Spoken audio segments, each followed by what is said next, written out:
Doctor Who. Let's talk about it. I saw the first episode of Series 11 and it was... kinda poor. It wasn't great. That's pretty much how Doctor Who has been lately anyway. I figured I'd want to review this series. I already talked about Doctor Who a bunch, so the least I could do is follow it up with what I think of Series 11. I'm gonna try this weekly, which means I gotta keep most of this brief, and I'm spoiling everything. You've been warned. I recommend my other videos if you want something with a bit more substance, but let's take it easy for now. Like I said, this episode was kinda poor. In fact, I found it very poor. It's had a ton of missteps, not just for a Doctor Who episode, but a number of problems for a show in itself. That isn't to say there wasn't things I liked. In fact, I'll go over what I liked about the episode first, as there's a few things which I somewhat enjoyed despite its mostly stale execution. I quite liked the aesthetic of the episode. It did actually look like it was set in Britain. It's not much, but there's something about the dark nights with the blue and yellow blurry lights in the background that feel very familiar to me and is appreciated. I thought the alien was really cool.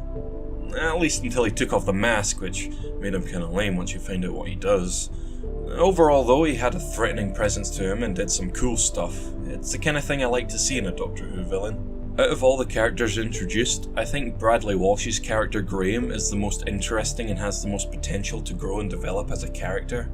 We don't often get to see older companions in Doctor Who much, so I hope he's focused on enough. I'm quite interested to see where he goes, if he even does at all. I thought this scene was good.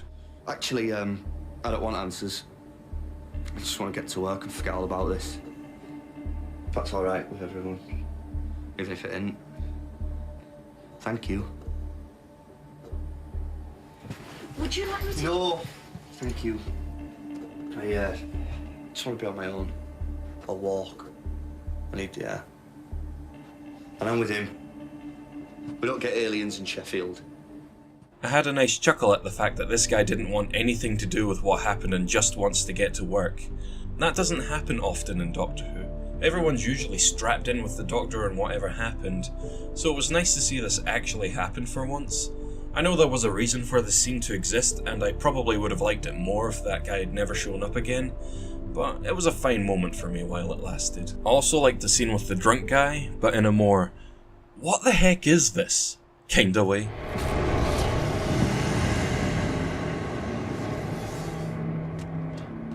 Halloween's next month, mate.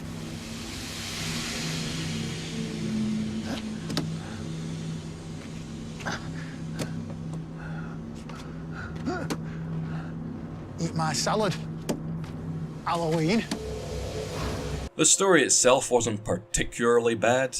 It was just very standard for a Doctor Who episode. It felt more like a mid-series episode than it did a season opener.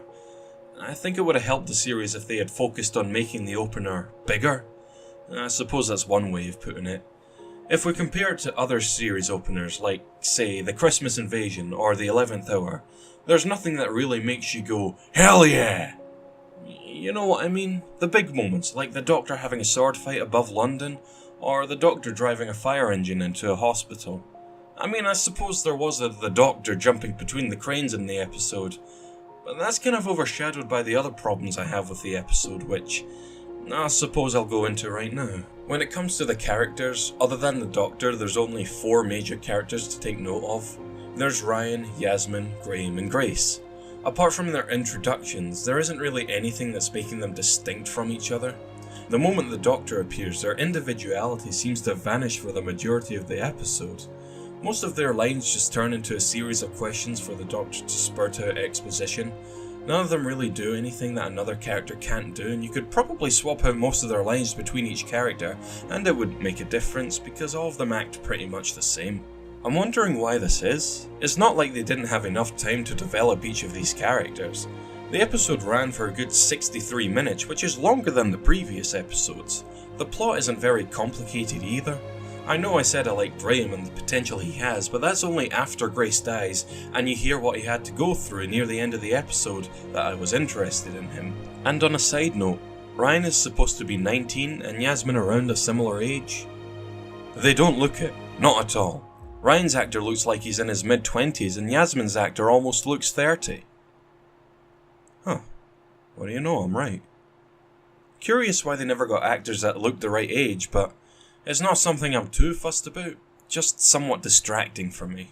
Even the alien they introduced, the Stenshaw? The Stenza.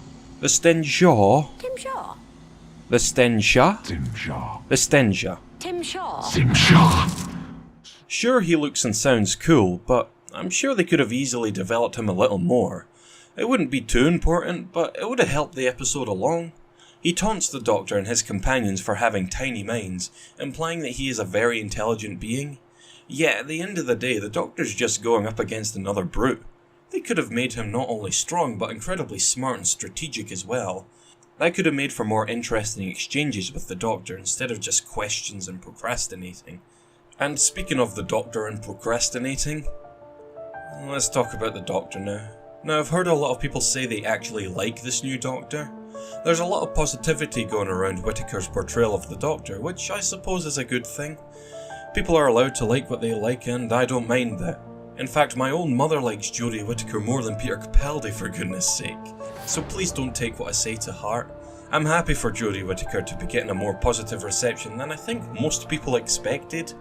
Plus, I'm not going to let one episode declare what I think of her overall. But I didn't like her in this episode. I found something truly off about Doctor 13.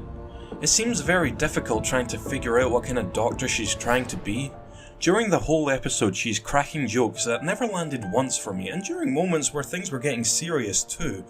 It felt more like an impersonation of Matt Smith than it did her bringing her own to the Doctor. You'd think it would be more to do with the regenerating process making her crazy. But no, there's no proper transition between her finishing up her regenerating to her finally realising her new self. Also, how often is it the Doctor is willing to bring people along to her journeys? I would have thought the Doctor would go on her dangerous adventures alone for as often as she could, lest she might end up with someone getting killed. Yeah, like that, pretty much. The episode focuses on her the most, and her delivery during all of it seems terribly off to me. She feels more like a student actor than she does the Doctor. Oh boy, I'm gonna get in trouble for saying that. Combine the characters with the fast pacing of the whole episode and you're in for a messy ride. The whole episode never really takes a moment to breathe. Moments that could be used to slow down and develop each of the characters are only ever present during the end. And I think there's only one moment where the Doctor isn't doing something while speaking with her companions, and funnily enough, that's the moment that got me interested in Graham. I don't get why Chibnall has to always have the Doctor do something while speaking to people. There's nothing wrong with taking a minute or two just to have a quick conversation. Mind that you have a full hour in this episode. There's no problem with slowing things down and getting us to know the characters more. This episode could have done with a rewrite or two as well. I'll give you one quick example. Okay, so the Doctor spends almost all the episode until near the very end in Capaldi's outfit. That's fine. But Grace dies, Ryan and Graham go to her funeral, and the Doctor is still in her old outfit? It's only after the funeral until she realises that she has to find a TARDIS and get a change of clothes. Funerals don't happen overnight. You're telling me that the Doctor was just laying around in the same outfit, completely forgetting about her TARDIS for at least 10 days? Wouldn't it have been real easy just to fix this? All you had to do was swap the scenes around. It'd at least be one less issue to think about. Also, the Doctor slamming through the roof of a train? The Doctor isn't the Hulk, okay? The Doctor isn't a superhero. Argue all you want that it was her regenerating process keeping her alive, that was never properly established in the episode. The Doctor barely survived smashing through a glass ceiling 1,000 feet in the air. I'm not buying her smashing through the roof of a train and getting back up as if nothing happened. Normally at the end of the first episode of each series of Doctor Who, we are gifted by a trailer showing off all the adventures and monsters the Doctor will be up against. It's a good way to get you excited for what's to come, especially when they tease a classic monster longtime fans remember, like the Cybermen, Sontarans, or even Daleks. That's exciting. This series doesn't do that. Instead, it does something so baffling and so pointless that I just can't wrap my head around it. Instead of giving us a trailer showing off all the clips of what's to come in the series, we're given a list of guest actors going to appear in the show. What? Who's this person? Who's that lady? What is this? This doesn't get me excited for Doctor Who. I don't even know who any of these people are. Now, it's probably sounding like I'm saying this is the worst episode yet. It's not.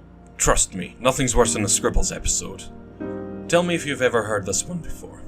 It's not the best episode ever, but it's not the worst episode ever.